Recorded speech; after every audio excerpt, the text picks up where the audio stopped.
சொல்லுங்கப்பா அவன்கிட்ட. அவனா எனக்கு ரொம்ப பிடிக்குன்னு சொல்லுப்பா. என்ன மன்னிச்சிட சொல்லுங்கப்பா.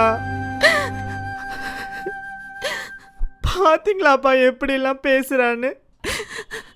நான் உயிரோட இருக்கிறதே இவனுக்காக தான்ப்பா. ஒரு திருநங்கையா என் வாழ்க்கையில எவ்வளவு கஷ்டப்பட்டிருக்கேன், அசிங்கப்பட்டிருக்கேன்னு தெரியுமாப்பா?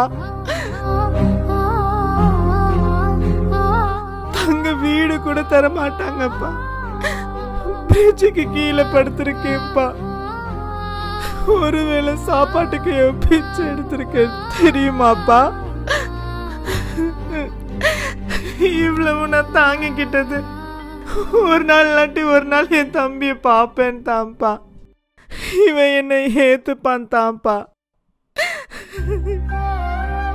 இல்லைன்னா எப்பவும் சேர்த்து போயிருப்பேன்ப்பா.